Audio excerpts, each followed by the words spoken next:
At Thanksgiving dinner, my brother-in-law laughed loudly and said, "I only married her because I thought I could get into the family money.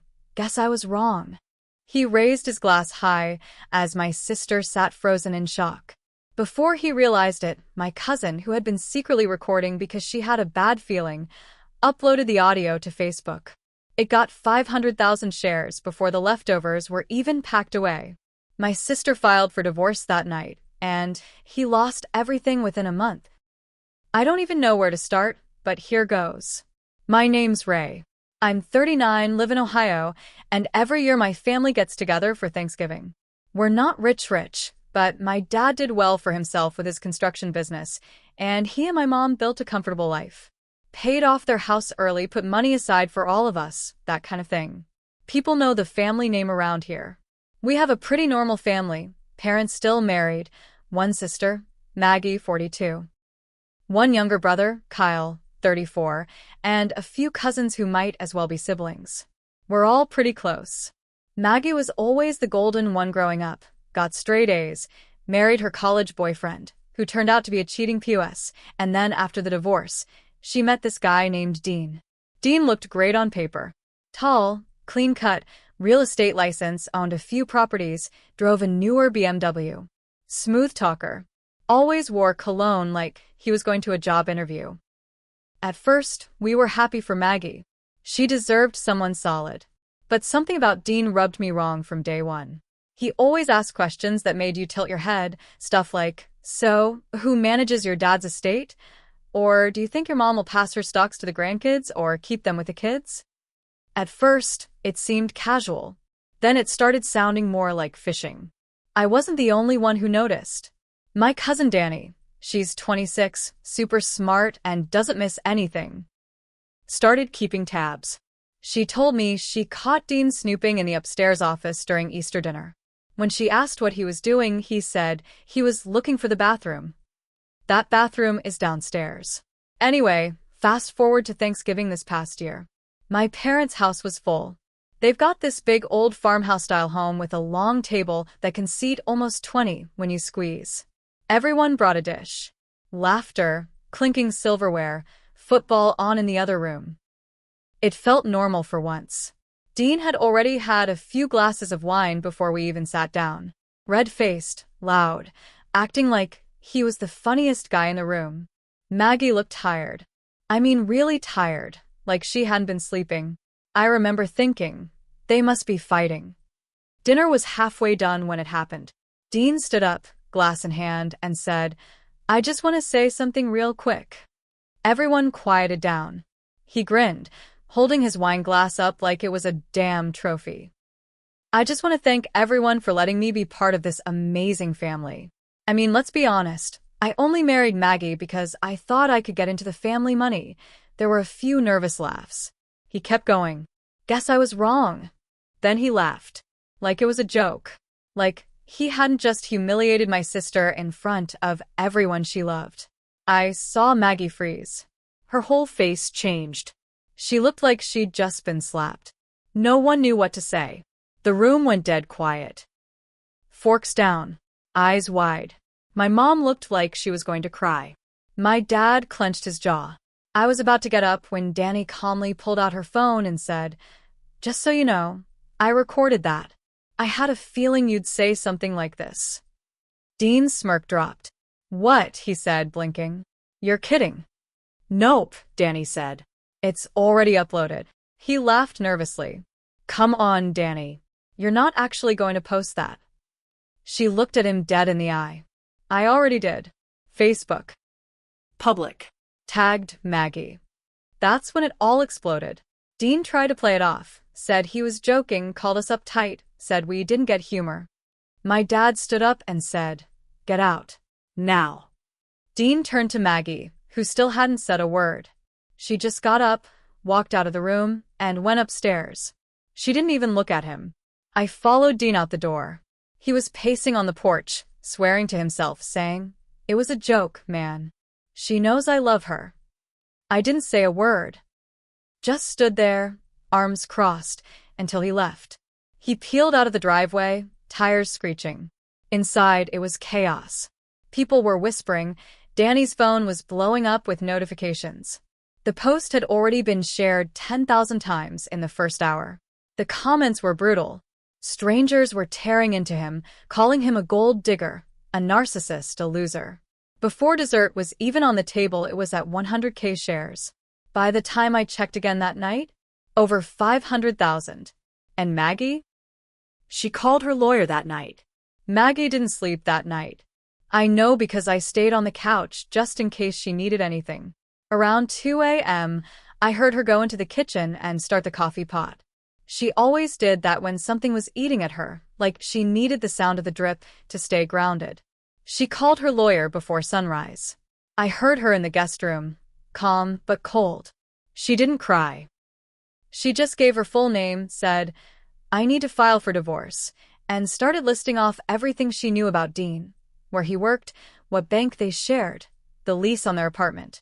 That's when I knew she wasn't going to back down.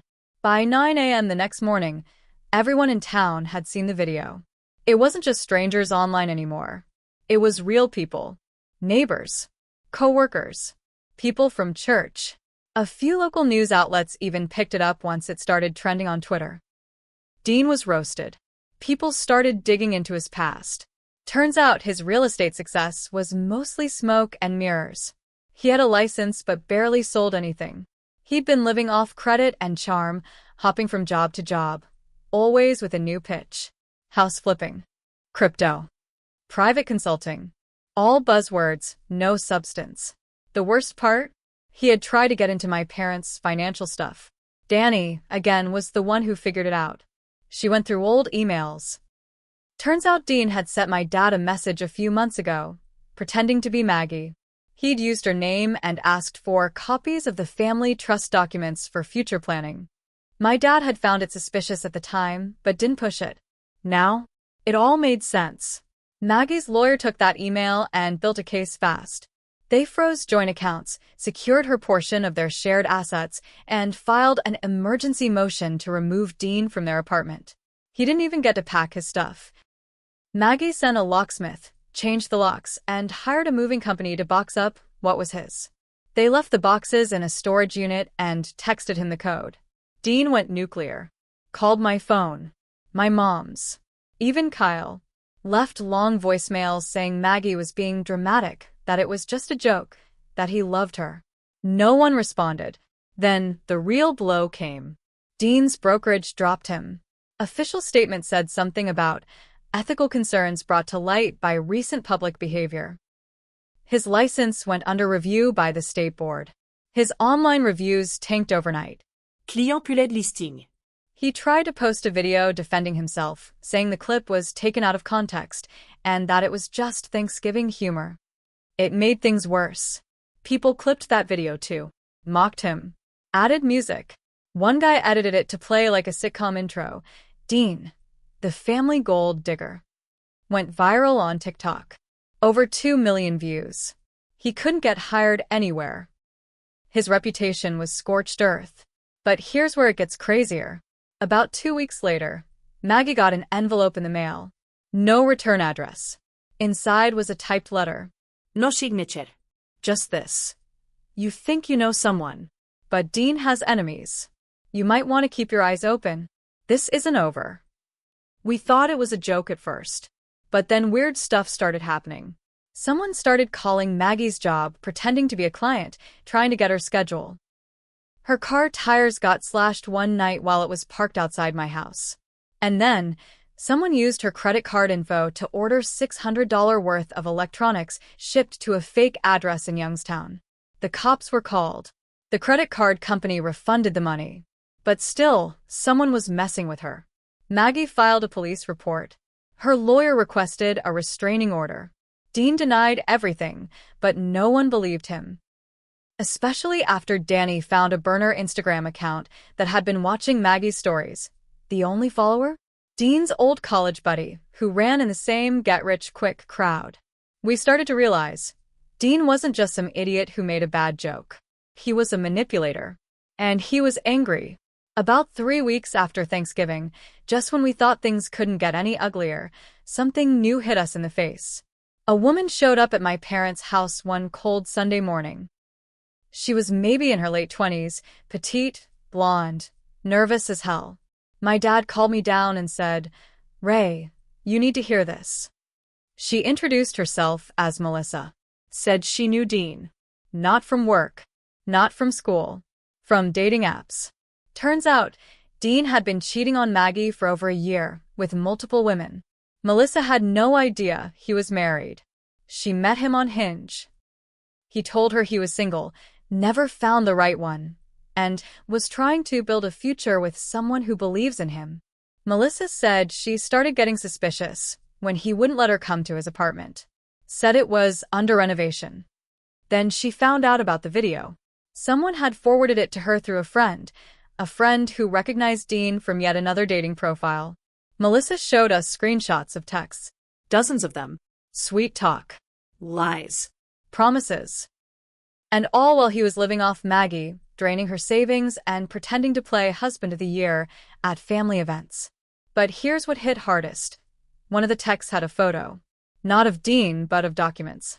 Trust papers. He had taken pictures of Maggie's family's estate planning documents, stuff he must have stolen from my dad's office when no one was looking, and sent them to Melissa, trying to impress her. He told her, "This is the kind of legacy I'll be managing one day." We were sick. Disgusted. Furious. Maggie's lawyer was already filing motions, but this opened up a bigger case. Fraud. Identity theft. Intent to commit financial crimes. With the texts and photos, it became serious. Melissa agreed to hand over everything to Maggie's legal team. But Dean still didn't stop. That week, someone broke into Maggie's apartment building's garage. Nothing was taken, except her wedding dress, which she had boxed up and left in storage. The police found the box dumped behind a shopping center 20 minutes away. The dress had been soaked in gasoline. They didn't find fingerprints. No cameras caught him. But we knew. And more than that, we knew this wasn't just some pathetic ex acting out. This was someone spiraling. Someone angry that his plan to marry into money blew up in public. And here's the part that still makes my skin crawl. My cousin Danny? She got a text message from a random number at 2:14 a.m. that night.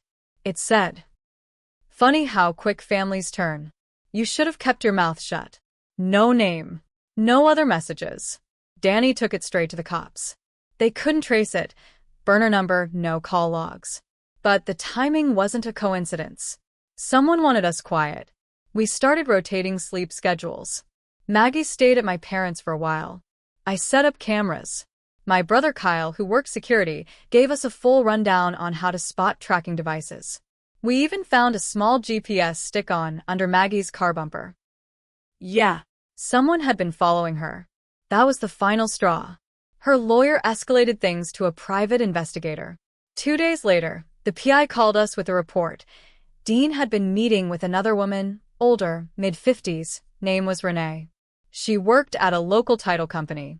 Somehow, he had convinced her he was in real estate again and needed help preparing for a big family inheritance transfer. He was trying to fake documents. He wanted to forge his way into our family trust. Renee said he'd promised to cut her in. Told her the old man, my dad, had early dementia and that he was prepping papers before the inevitable. Except, my dad is sharp as ever. We had no clue how far this went until the PI handed us a document copy Dean had left behind in Renee's car, a mock-up of our family trust with Maggie's name removed. And Dean's name added. After we saw the fake trust paper with Dean's name on it, something in my dad snapped. He wasn't the emotional type, but that night he sat at the kitchen table with his hands shaking, just staring at that paper. Then he looked at me and said, "He tried to erase my daughter from our family. I want him done." We agreed. It was time to burn this guy to the ground. The private investigator connected us with someone at the State Fraud Division. Once Maggie's lawyer submitted everything. The emails, the photos Dean had sent to Melissa, the fake trust doc from Renee, and the GPS tracker. The case got real. Fast. Turns out Renee had no idea how deep it went. She agreed to talk to investigators and handed over even more. Dean had been forging signatures, practicing Maggie's handwriting. He'd already set up a bank account in a fake LLC name with initials matching our family's business, probably to try and divert money if something ever slipped through. He wasn't just playing around. He was building a long con. But here's the thing about building something on lies. It falls apart hard. The feds moved in. Dean was arrested at a motel in Canton, where he'd been hiding out after being evicted from the place he was renting. They found more papers in his car, more devices, and one folder with sticky notes on the front that read, "Plan B if Maggie doesn't sign." He was charged with attempted fraud, identity theft, unlawful surveillance for the GPS, forgery, attempted financial exploitation. The mugshot hit local news within hours. We didn't even need to post it. Strangers did it for us. People started tagging Maggie in support posts. Local businesses that had once worked with Dean publicly posted that they do not and will never support him. His court case was fast-tracked because of the pressure and public interest.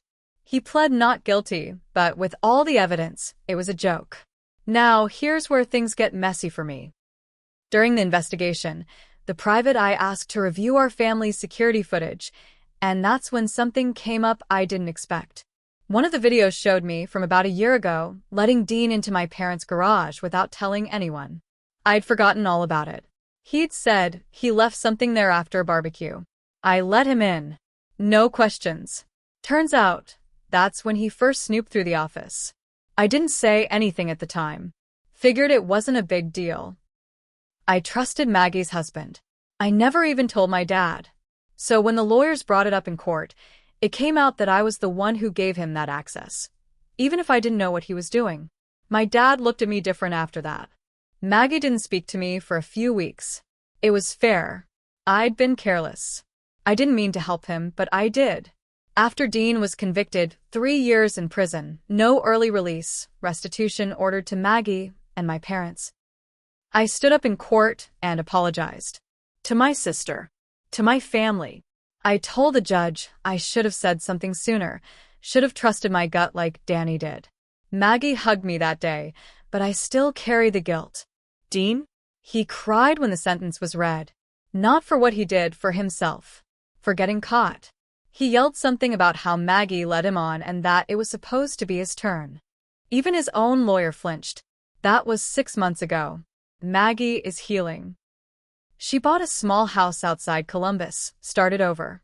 Danny got a job offer from a major investigative agency. They were impressed with how she handled everything. My parents updated the trust and cut off outside access for good. Me?